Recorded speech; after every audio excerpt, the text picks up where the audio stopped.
Hey everybody, what's up? Welcome back to the channel. I am Felrus, sailing the seas of Raid Shadow Legends today. And guys, we have a new What's Next in Raid video. Here it is. We're going to watch it and you will get my live reaction to all the stuff that they plan to add in the game. Hopefully this will be a little bit better than the last one. I've got headphones in this time, so there shouldn't be any audio feedback or anything coming from the computer. Hold up! Click the link in the description below right now to get a free legendary champion, Bambus 4-leaf, as well as one amazing free epic as you level up. Here are the exact steps you need to follow. 1. Log out of Plarium Play on your PC. If you've never had Raid installed on your mobile phone before, the link will work there too. 2. Click the link in the description and start a brand new Raid Shadow Legends account with a brand new email. 3. Launch Raid and complete your tutorial. 4. You can find Bambus 4-leaf here as well as Ugo at level 15. This is an amazing account start in Raid Shadow Legends, so be sure to use my link in the description below right now. Guys, let's get right into it. Hey everyone, it's time for another episode of What's Next in Raid, because we've got some exciting updates coming soon. There's Faction Wars Hard Mode, an expansion to Siege battles with some new mechanics, a first look at this year's Community Weeks, and more. So buckle up and let's get into it. Love that. That is awesome. Community Weeks last year were an absolute success, so hopefully they have something, planned that is good for this year's Community Weeks. Personally, I'm super excited. I thought that was, the anniversary event and the Community Weeks were some of the best. Oh, the Raid anniversary event was really good too, but some of the best stuff they did last year, so I'm excited. Hopefully they can, top that this year. Hard mode Faction Wars. We expected it. They said it was coming, but it's good to have that confirmation, right? Good to have that confirmation. Let's keep going and see what is next. With an old and popular feature that has been around for almost as long as Raid itself, we thought it was about time for an update, so enter Faction Wars Hard Mode. The concept is simple. Greater challenges, greater rewards. You'll unlock hard mode by finishing all faction crypts and collecting the final Faction Wars reward on normal mode, Lydia the Death Siren. I probably need to get on this then. Probably. The schedule will be the same on both difficulties, so don't worry about there being a mismatch on opening days.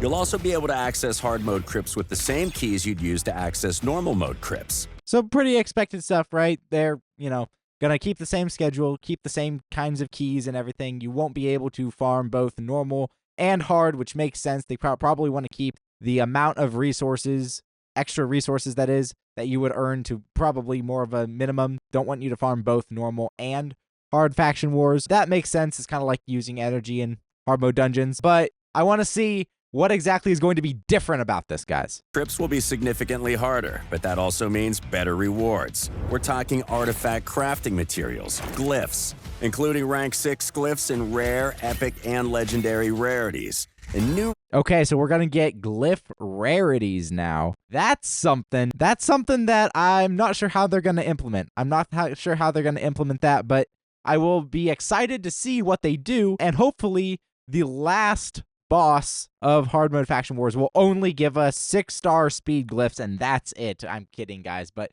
hopefully at least only 6-star glyphs. Rewards like relic crafting materials for a brand new group, and those are just the goodies that drop from regular crypt stages. We're also introducing a whole new line of rewards. The challenges are harder though. Clearing a stage with no losses will only net you 2 stars this. Ooh.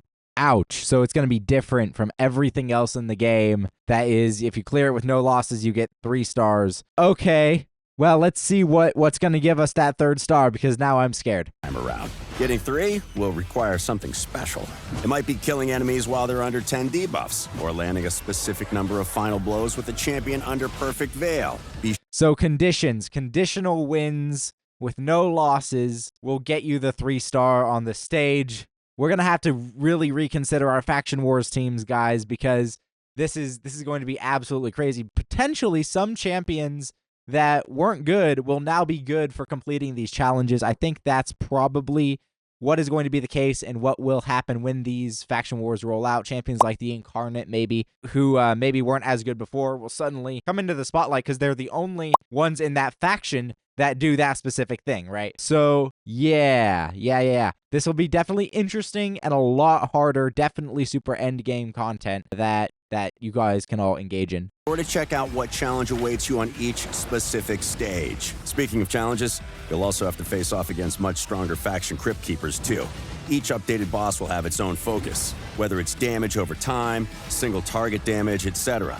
Each new Tainted Crypt Keeper is visually distinct for your convenience. Oh, thank goodness. Oh, thank goodness. They're visually distinct for my convenience, because yeah, that was a problem when I was first doing Faction Wars. I thought all the bosses looked the same, so they all did the same thing. And that's not how it is, guys. Thank goodness for that. Yes. All right, here we go. Keep going. That is a very good change. That's a very good change. We'll make sure there are in-game boss guides to help you out. The challenge completion rewards for clearing hard mode stages are pretty awesome too. And they'll also include a mythical champion you won't be able to get anywhere. Nice. I love how they're including these free mythicals more often and everything. Yeah, that'll be great. That'll be great. More Embries, more Mikages, more Carnages for all of us. That's awesome. That's awesome. Making them more accessible to players. That's really good. So get out there and conquer Faction Wars today to make sure you're ready for when hard mode drops. Next up, let's start. Yes, I will absolutely do that. I gotta go in and get my Lydia. All right, then I get to bring you guys the content you need. Here we go. Changes coming to Siege. All clan. More changes to Siege. More changes to PvP stuff. Will these be as kind of bad as the last live arena ones were? I hope not. Fortress buildings will have their max level increased from 3 to 6. That means 9. All right, well, that's not great because we already know that upgrading your stronghold isn't the best thing in the world, so I'm not sure why they added more levels, but maybe they'll explain it. Here we go. Additional defense team slots, more battles for all participating players, and more resources that can be won. We're also more resources, more battles. That I like to see, but maybe they only come in when the stronghold is upgraded. I don't know. We'll see. Planning a new mechanic for magic towers and defense towers. These defensive measures can conceal some of the champions garrisoned in a tower before a fight begins, or apply debuffs to the attacking team. Think of them like... Oh, interesting. Do we get to know what these traps are? Do we get to know? If we get to know, that could be good. If we don't, that could be really fun. But it looks like we're going to get to know, right? Magic Tower Trap. First usage of active skills of each enemy deals 20% less damage.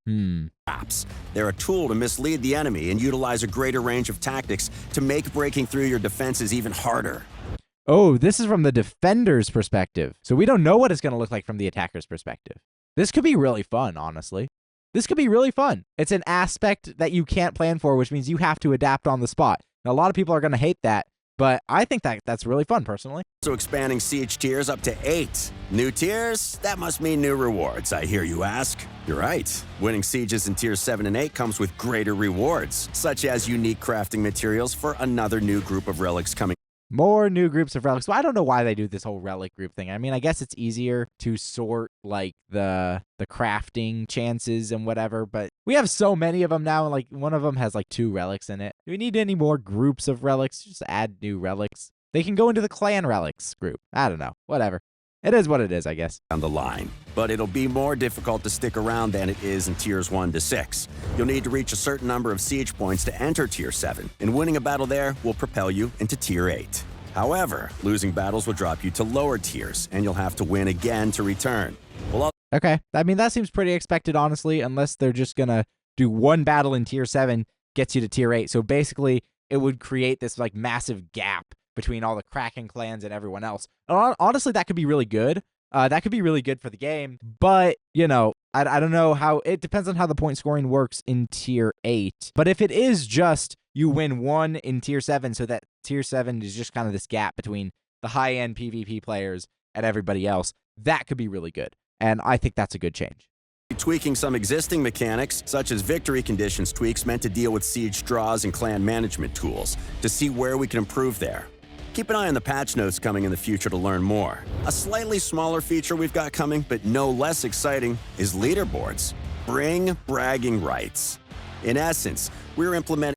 I guess they're putting in more leaderboards like everywhere in the game, and that's not bad, but I we'll have to see what exactly they do with this one. Dedicated leaderboards for all arena modes and the 6 dungeons. You'll be able to see the top 3 performers in the arena or dungeons collectively, but We have dungeon leaderboards now. I'm not entirely sure how useful that is. Is anyone competing in dungeons? I mean, I know a bunch of you guys in the Discord are like, I need my Fire Knight team faster. I need whatever faster. Are there going to be rewards for placing on these leaderboards? That'd be cool. I'm glad they're doing an leaderboards for the arenas. That's great.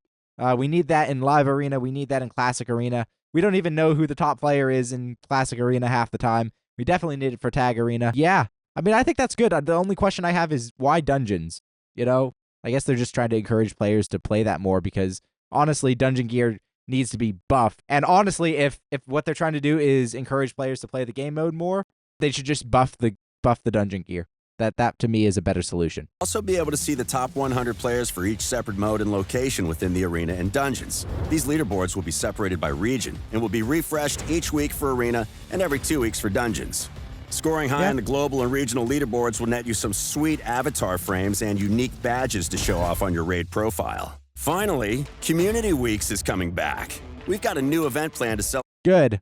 I like Community Weeks. One of my favorite times of the year in Raid Shadow Legends. Yeah. Awesome.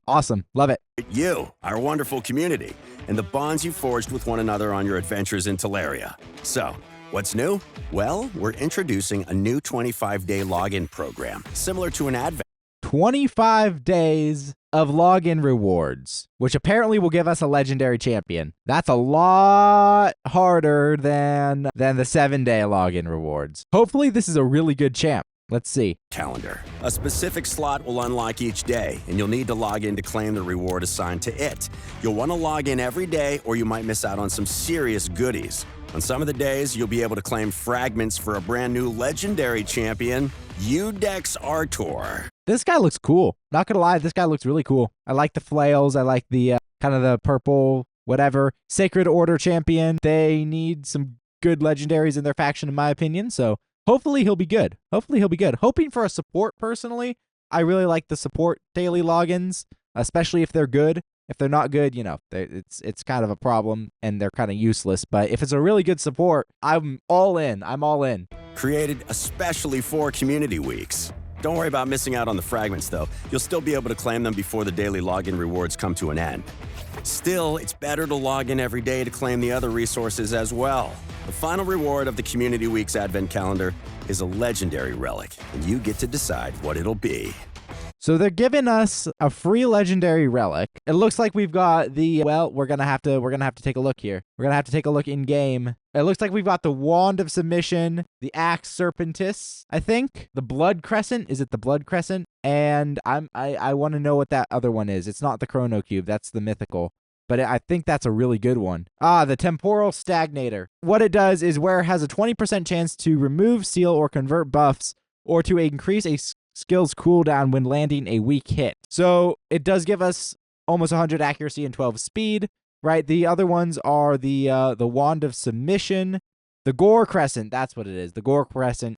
Whereas next attack after killing an enemy deals 20% more damage. Really fantastic, right? The Wand of Submission. We all know it. We all love it. Some of us hate it for PvP here. Whereas a 25% chance to reflect, stun, sleep, fear, true fear, freeze, provoke, and petrification, and sheep at the attacker. Then what's the other one? The Axe Serpentis, whereas single target attacks deal 5% more damage for each exposed neck present in the battle. Honestly, we get to choose and we get to vote. So that's pretty good, I think. That's pretty good. I mean, it's a really good combination of relics. All of them, I think, give speed. I think all of them give speed. No, the Axe Serpentis doesn't give speed. But the other ones, and the Gore Crescent doesn't give speed. But the other ones do give speed and a really good chunk of speed. So personally, I'd go for, if you're looking for a stat stick, I'd go for the Temporal Stagnator or the Wand of Submission. I think Wand of Submission is probably going to be the most popular choice for a lot of you. If you're looking for damage, I'd probably go with the Axe Serpentis. I think the Gore Crescent can be really good, but I also think it's a lot more niche, the Axe. But I think it's good for like PvE, waves, and arena.